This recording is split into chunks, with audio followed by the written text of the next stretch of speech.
আপনি পরিচয় বলে নাম বলে আপনি প্রশ্ন করুন।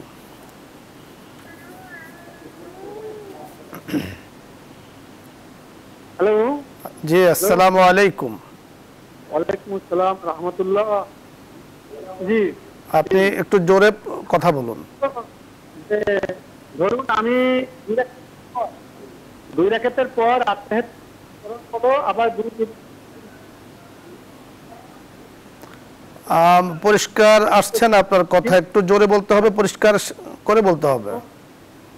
জি, দুই রাকাত নামাজে দুই রাকাতের আমি পড়েছি, এর সাথে আমি দুরূদও পড়েছি।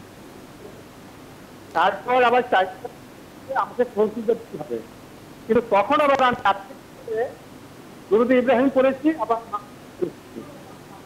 তখন আমি কি করব? ধন্যবাদ।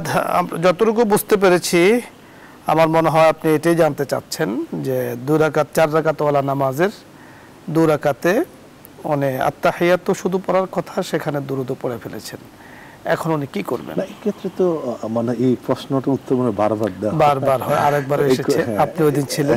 এটা এই ক্ষেত্রে তো অবশ্যই সাহস সেজদা লাগবে, উনি সাহস সেজদা দিবেন। এখন 4 রাকাতেও উনি সাহস সেজদা দিতে ভুলে গিয়েছেন, মানে দুরূদ শরীফ পড়ে ফেলেছেন, দোয়া মাসুরা পড়ে ফেলেছেন, সালাম ফিরাবেন এই মুহূর্তে মনে হয়েছে, এই ক্ষেত্রে উনি সাহস সেজদা দিয়ে আবারও তখনও সাহস সেজদা দিবেন, সাহস সেজদা দিয়ে নামাজ আপনি শেষ করবেন।